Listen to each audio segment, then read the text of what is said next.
ନାହିଁ ବବଲି, ଟିକେ ରୁହ।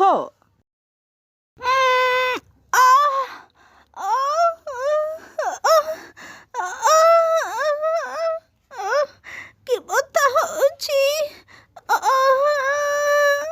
ଆରେ ମୋତେ ଟିକେ ଦେଖା ତ, କ'ଣ ହେଲା ଲୋ? କ'ଣ ହେଲା ଲୋ ମା ତୋ ହାତରେ? କ'ଣ ହେଲା ରେ ବବଲି? ହଁ, କ'ଣ ପାଇଁ କାନ୍ଦୁଛୁ ତୁ? ତତେ ମା କହିଲା ପରା ତୁ ଯାନା ସେ ଗୁଲାପ ପାଖରେ। ତୁ ତ ଶୁଣିଲୁନି ଲୋ। ଏବେ ବସିଥା, ଦେଖୁନୁ କେମିତି ବଥା ହଉଛି। କାଇଁ ଦେଖା ତ। ଓହୋ, କିଛି ବି ତ ନୁହେଁ ଲୋ ମା, ଟିକେ ତ ଲାଗିଛି। ଆଉ ଏତିକି ପାଇଁ ତୁ ଏହିପରି କାନ୍ଦୁଛୁ? ତୁ ମୋର ମା ଲୋ, ସାହସୀ ରାଣୀ ଲକ୍ଷ୍ମୀବାଇ ପରା। ଏବେ ଟିକେ ହସି ଦେ ତ ଲୋ ମା। ହଁ ମା, ଏହି ଫୁଲଟି ଦେଖିବାକୁ ଏତେ ସୁନ୍ଦର, କିନ୍ତୁ ତା ଦେହରେ ଏତେ କଣ୍ଟା କାହିଁକି? ମତେ ତ ଏବେ ବିଲକୁଲ ଗୋଲାପ ଫୁଲ ଭଲ ଲାଗିବନି। ମତେ ଜମା ଭଲ ଲାଗିବନି। छी, ଗୋଲାପ ଫୁଲ ନା କଣ୍ଟା। ନାହିଁ ଲୋ ବବଲି ମା, ଗୋଲାପରେ କଣ୍ଟା ଥିବାର ବି ଗୋଟିଏ କାରଣ ଅଛି। ଆଉ ତୁ ଏହିପରି କାହାର ନିନ୍ଦା କରିବା ବା ତା ବିଷୟରେ କିଛି ନ ଜାଣି ଖରାପ କହିବା ଭଲ ନାହିଁ ଲୋ ମା, ଜାଣିଛୁ ତ? କି କାରଣ ମା? ଠିକ୍ ଅଛି, ତାହେଲେ ଆସ ମୁଁ ତୁମକୁ ଗୋଟିଏ ଗଳ୍ପ ଶୁଣେଇବି। ଗଳ୍ପ ଗଳ୍ପ ଗଳ୍ପ ଶୁଣିବା। ତାହେଲେ ଶୁଣ ମୋର ପିଲାମାନେ। ଅନେକ ଦିନର କଥା, ଗୋଟିଏ ପାର୍କରେ ଗୋଲାପର ବଗିଚା ଥିଲା, ଠିକ୍ ଏହିପରି।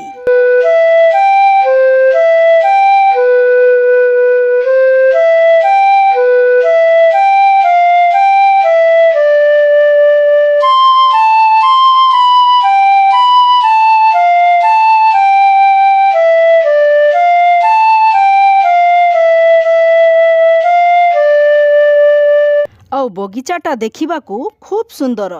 ପ୍ରତ୍ୟେକ ଗଛରେ ଅନେକ ଗୋଲାପ ଫୁଟିଥିଲା। ଆଉ ସେଇ ପାର୍କରେ ଯିଏ ବି ଆସେ ସେ ସେହି ଗୋଲାପ ଦେଖି ଖୁବ୍ ଖୁସି ହୁଅନ୍ତି। କିନ୍ତୁ ଗୋଟିଏ କଥା, ସେଇ ଗୋଲାପ ଗଛରେ ଅନେକ କଣ୍ଟା ଥିବାରୁ କେହି ମଧ୍ୟ ସେଇ ଗୋଲାପ ଗଛରୁ ଫୁଲ ତୋଳିବାର ସାହସ କରୁନଥିଲେ। କିନ୍ତୁ ଗୋଟିଏ ଅବାକ୍ କଥା, ସେଇ ଗଛର ଗୋଟିଏ ଗୋଲାପ ତା ଦେହର କଣ୍ଟା ଥିବାରୁ ସେ ଜମା ଖୁସି ନଥିଲା। ମୋ ଦେହରେ ଏଇ ସବୁ କଣ୍ଟା ଗୁଡ଼ିକ ନା ମତେ ଜମା ଭଲ ଲାଗେ ନାହିଁ। ତମେ କ'ଣ ସତରେ ଏହି କଣ୍ଟା ଗୁଡ଼ିକକୁ ପସନ୍ଦ କରୁନା? ହଁ, ଏକଦମ ପସନ୍ଦ ନାହିଁ। ମୋର ସବୁ ଜିନିଷ କେତେ ସୁନ୍ଦର, କିନ୍ତୁ ମୋର ଏହି କଣ୍ଟା ଗୁଡ଼ିକ ଖୁବ୍ ଖରାପ, ଅବଥାଦାୟକ। ଆଉ ମୁଁ ଯଦି ଏହି କଣ୍ଟା ଗୁଡ଼ିକକୁ ମୋ ଦେହରୁ ଦୂରେଇ ଦେଇଥାନ୍ତି, ତାହେଲେ ମୁଁ ଖୁବ୍ ଖୁସି ହୋଇଥାନ୍ତି। ଜାଣିଛ ତ ସାଙ୍ଗ? ତମର ଯଦି ଏହି ସମସ୍ୟାଟି ଥାଏ, ତେବେ ମୁଁ ତୁମକୁ ସାହାଯ୍ୟ କରିପାରିବି ସାଙ୍ଗ। କେମିତି କର ସାହାଯ୍ୟ ସାଙ୍ଗ? କୁହ କୁହ। ଜାଣିଛ ତ ସାଙ୍ଗ, ଗୋଟିଏ ମୂଷା ମୋର ସାଙ୍ଗ। ଯଦି ମୁଁ ତାକୁ ଡାକି ତମ ଏ ବିଷୟରେ କହିବି, ତାହେଲେ ସେ ତମ ପାଖକୁ ଯାଇ ତମ ଦେହର ସବୁ ତ କଣ୍ଟା କାଟି ଦେଇ ତମକୁ ସେ ଯନ୍ତ୍ରଣା ମୁକ୍ତ କରିଦେଇ ପାରିବ। ଆରେ ବାଃ, ତମେ କ'ଣ ସତରେ ଏହି କାମଟି କରିପାରିବ?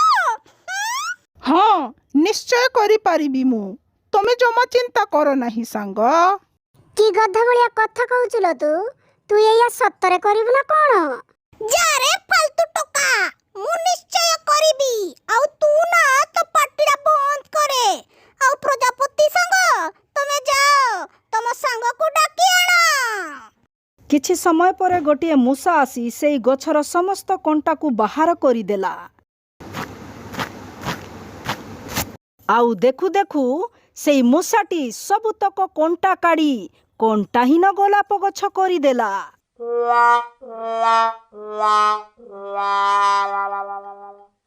ଆଉ ଠିକ୍ ସେତିକି ବେଳେ ଗୋଟିଏ ମହୁମାଛିର ଦଳ ସେଇ ପାର୍କରେ ଆସିଲେ। ମହୁମାଛିମାନେ ଧୀରେ ଧୀରେ କରି ଅନ୍ୟ ଫୁଲମାନଙ୍କ ଠାରୁ ମହୁ ଖାଇବା ଆରମ୍ଭ କଲେ।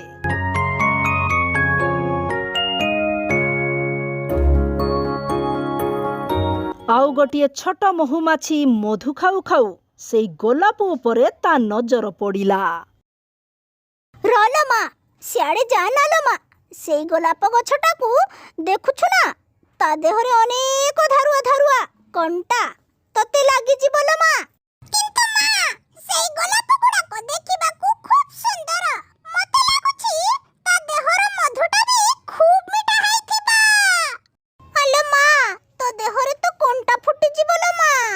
ହଇଲୋ ମା, ମୁଁ ସବୁ ଜାଣିଛି, କିନ୍ତୁ ମା ମତେ ଗୋଟିଏ ଥର ତ ଚେଷ୍ଟା କରିବାକୁ ଦେ। ୱାଓ, ଏଇଟା ଏମିତି ଗୋଟିଏ ଗୋଲାପ ଗଛ ଯା ଦେହରେ ଗୋଟିଏ ବି କଣ୍ଟା ନାହିଁ। ଆଲୋ କୁନୁ, ମୁନୁ, ଟୁନୁ, ତମେ ସମସ୍ତେ ଏଠାକୁ ଆସି ପଡ଼।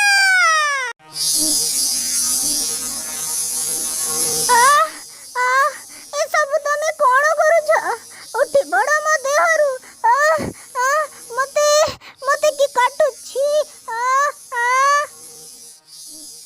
କିଛି କ୍ଷଣ ପରେ ସବୁ ମହୁମାଛିମାନେ ଆସି ସେଇ ଗୋଲାପ ଉପରେ ଯାଇ ବସି ମଧୁ ଖାଇବା ଆରମ୍ଭ କଲେ। ତା ଫଳରେ ଗୋଲାପ ଫୁଲଟି ପୂରାପୂରି ନଷ୍ଟ ହୋଇଗଲା।